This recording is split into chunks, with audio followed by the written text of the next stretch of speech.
പാവോ കുഞ്ഞോറ sir, ആ മനുഷ്യന്റെ കാര്യം കൊണ്ടാണ് ഞാനിവിടെ കഴിഞ്ഞു പോകുന്നത്. 7 വർഷം മുമ്പ് ഞാനിവിടെ ജോയിൻ ചെയ്യുമ്പോൾ ഞാനായിരുന്നു ഏറ്റവും വലിയ ചാട്ടക്കാരൻ. ജമ്പറേ, ലോങ് ജമ്പർ.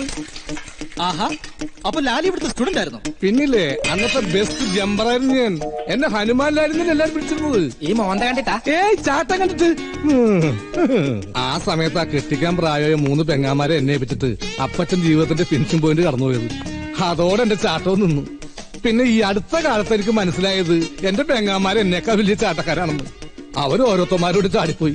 എന്നിട്ട് എന്താ ഇപ്പോ അവര് സ്റ്റാർട്ടിംഗ് പോയിന്റ് തന്നെ തിരിച്ചു വന്ന്. Starting point? ആ, വീട്ടില്. അതാണല്ലോ ഓരോരുത്തരുടെ സ്റ്റാർട്ടിംഗ് പോയിന്റ്. ആ, പെങ്ങാമാര് വെറും കൈയോടല്ല വന്നത്. കയ്യിൽ ഓരോ ട്രോഫി ഉണ്ട്. മൂത്ത പെങ്ങക്ക് ട്രോഫി 2. മൂത്ത ട്രോഫി 5 പഠിക്കണം, ഇളയ ട്രോഫി 2 പഠിക്കണം. ഞാൻ ഇതൊക്കെ ഒരു സ്പോർട്സ് ഹോസ്പിറ്റലിൽ എടുക്കുള്ളൂ. എന്നിട്ടിപ്പോ എന്തായി, അവരെയും കൂടി പോറ്റണമെങ്കിൽ ക്യാൻറ്റീൻ മാത്രം പോരാ, ഇതുപോലുള്ള സൈഡ് ബിസിനസ് എന്തെങ്കിലും ചെയ്തേ പറ്റൂ. അങ്ങനെ നല്ലൊരു ജമ്പറായിരുന്നു ഞാൻ. അമ്മുമ്മയുടെ ജമ്പർ പോലെ ആയി. അല്ല ലാലി, ആവശ്യത്തിന് മുട്ട പുറത്തുനിന്ന് ഇട്ടുണ്ടല്ലോ, പിന്നെ നീ കോഴികൾ വളർത്തുന്നത്? നീ എന്താ വിചാരിച്ചത്? അവര് വെറും കോഴികളല്ല, അവരെന്റെ മക്കളടാ. എനിക്ക് പിറക്കാതെ പോയ എന്റെ മക്കൾ. ഞാൻ എന്റെ വിഷമങ്ങൾ അവരോട് പറയും. അവർക്ക് ഓരോ മുട്ടയിട്ട് തരും. അവരെ കൊണ്ട് അതെല്ലാം പറ്റൂ.